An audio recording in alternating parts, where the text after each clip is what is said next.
Whether you're working with hand tools or power tools, the direction you work can determine whether you've got nice glass smooth surfaces or nasty tear out. The reason for this lies in the makeup of the tree itself.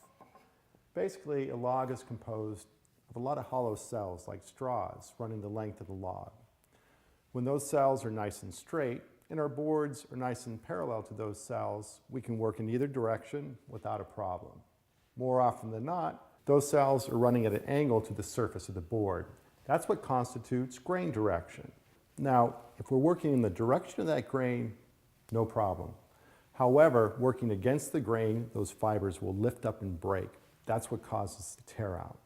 The good news, though, is that the grain patterns on the faces, the edges, and the ends of the board all offer clues to make sure we're always working in the right direction. Let me show you how. The first place I look is on the edge of the board. If I see the grain is running in a definite direction, mystery solved. I'll go ahead and make a mark with a pencil indicating the grain direction, and I'll use that to orient the board when I'm jointing, planing, and finally hand planing the stock. Now, another place to look for the grain direction is on the face of the board.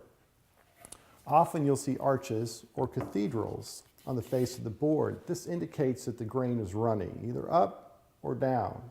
To determine which way it's running, you also need to consult the rings on the end of the board. If you have a smile, go ahead and plane from the bottom of the arches up. If the rings are pointed down and a frown, plane from the top to the bottom of the arches. No problem. Well, sometimes there is a problem. Now, it's not uncommon for a board to have cathedrals at each end. This is an indicator that that grain is arching throughout the board, and no matter which way you feed it through a machine, you're going against the grain at least part of the time. In this case, typically I'll favor the longer amount of grain unless the short end is angling steeply. I'll favor that because the steeper the grain, the greater the chance of tear out. Now, when all else fails, give it a feel. This is especially helpful on rough sawn stock where the rough surface or even paint can hide the grain. The wood will feel smoother in one direction than the other, a lot like petting a cat. So there you have it. With a little detective work, you're headed in the right direction.